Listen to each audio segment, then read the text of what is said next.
చందు కనిపించకపోవటంతో ప్రేమ, ధీరజ్ వాళ్ళు చాలా కంగారు పడిపోతూ ఉంటారు. ఇంతలో అక్కడ ఉన్న ధీరజ్, ఇప్పుడు కదా మనకి అసలైన టాస్క్ మొదలైంది. అన్నయ్య ఎక్కడ ఉన్నా సరే కనిపెట్టి మనం కళ్యాణ మండపానికి సరైన ముహూర్తానికి తీసుకొని వెళ్ళాలి. లేదంటే అక్కడ అమ్మా నాన్న చాలా బాధపడుతూ ఉంటారు. ఏం చెయ్యాలో అర్థం కావటం లేదు. అన్నయ్య ఎక్కడ ఉన్నాడో అర్థం కావటం లేదు. ఎలా కనిపెట్టాలి అని చెప్పేసి అయితే ఆలోచిస్తూ ఉంటాడు. ఇంతలో అక్కడ ఉన్న ప్రేమ అయితే, నా దగ్గర అయితే ఒక ప్లాన్ ఉంది. దాని ద్వారా చందు ఎక్కడ ఉన్నాడో తెలుసుకోవచ్చు అని చెప్పేసి అయితే అంటూ ఉంటుంది. ఆ మాటలు వినగానే అక్కడ ఉన్న ధీరజ్ అయితే ఏంటది అని చెప్పేసి అయితే అడుగుతూ ఉంటాడు. ఆ మాటలకి అక్కడ ఉన్న ప్రేమ అయితే, ఆగు ఆగు ఒక్క నిమిషం, నువ్వే చూస్తావు కదా అని చెప్పేసి అయితే అనుకుంటూ భద్రావతికి ప్రేమ ఫోన్ చేస్తూ ఉంటుంది. ఇంతలో అక్కడ ఉన్న భద్రావతి, ఏంటి ప్రేమ ఇప్పుడు ఫోన్ చేస్తుంది అని చెప్పేసి అయితే ఫోన్ చూసుకొని లిఫ్ట్ చేస్తూ ఉంటుంది.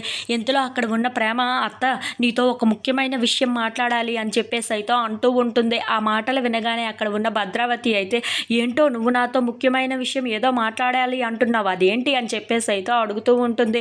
ఇంతలో అక్కడ ఉన్న ప్రేమ మాత్రం తనకి కావలసిన దానికోసం మాట్లాడుతూ ఉంటుంది. అన్నయ్య చందు బావని తీసుకొని వెళ్ళిపోయాడు. ఇప్పుడు ఎక్కడ ఉన్నారో కూడా తెలియదు. ఇప్పుడు ఎలాగైనా సరే మా ఒక్క బావగారు కావాలి అని చెప్పేసి అయితే భద్రావతిని అడుగుతూ ఉంటుంది. ఆ మాటలు వినగానే అక్కడ ఉన్న భద్రావతి అయితే ఒక్కసారిగా షాక్ అయిపోయి అలా చూస్తూ ఉండిపోతుంది. ఇంతలో అక్కడ ఉన్న చందుని విశ్వ కిడ్నాప్ చేసి చాలా సంతోషంగా చందు వైపు అలా చూస్తూ ఉండిపోతాడు.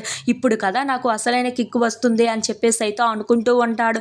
ఇంతలో అక్కడ ఉన్న ప్రేమ అయితే భద్రావతితో మాట్లాడటం చూసి అక్కడ ఉన్న ధీరజ్ అయితే ఒక్కసారిగా షాక్ అయిపోతూ ఉంటాడు. If you like this video please subscribe.